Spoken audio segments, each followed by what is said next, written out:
Hello, Morongo Basin and listeners around the world, online at Z107.7fm.com. This is your Z107.7 local news for Sunday, February 9th, 2025. Yesterday, I was out in my backyard and the sun was shining, the wind was calm, and winter was nowhere to be found. My view of Mount Gorgonio looked like it did this summer, beautiful but bereft of the snow that fell on it just a few short weeks ago when the only real measurable rainfall to hit the Morongo Basin quickly came and went. However, some of my plants did seem to appreciate the extra drink of water.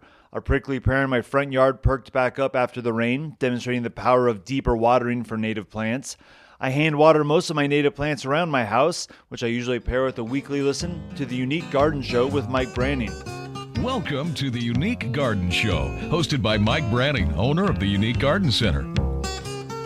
And every Saturday morning he comes in for a half an hour to talk gardening in the high desert and what's buzzing around the basin when it comes to the things we have in the ground. For instance, on a show I was listening to from early February, Mike was talking about preparing for a drier year with water-wise plants like the Matila hop poppy. It's also called the fried eggplant. You have the yellow oak in the center and then it's all white around there. And that's exactly what the flower looks like. They are semi-indigenous to this area, but I have seen them out in the area, out around Pipes Canyon. They are drought tolerant, and they can grow quite large. They're going to get roughly about 6 by 6, and they have underground vegetative roots, and so the individual plant will send out rhizomes or runners under the ground, and then a new plant will come up.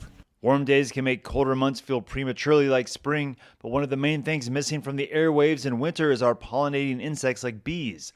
Bees are important everywhere, of course, but here in the high desert, native flowering plants support bees, which in turn pollinate and propagate plant species throughout our ecosystem. The Unique Garden Show is one of the best kept secrets in the high desert, one of the most relaxing half hours on radio, and a total untapped resource if you didn't realize you can call in and ask Mike questions about desert gardening. If you don't know anything about the desert, you may think that growing beautiful plants would be a struggle during dry spells. I'm always encouraging people whenever they are designing their landscape, you definitely want to lean toward the more drought tolerant side. And again, unless we get a lot of late winter, early spring rain, I wouldn't be surprised at all that we may not have some kind of water rationing this year. Winter isn't over yet, and I'm an eternal optimist when it comes to precipitation, and it turns out that native plants are too, ancient species that have patience built into their DNA. While all of Southern California continues to wait for more rainfall, putting a few plants in the ground will be a benefit to everybody.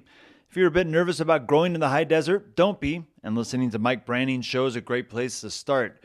Create a green thumb routine by listening live every Saturday morning or anytime you're gardening by subscribing to the show as a podcast. We'll have links on our website, Z107.7fm.com.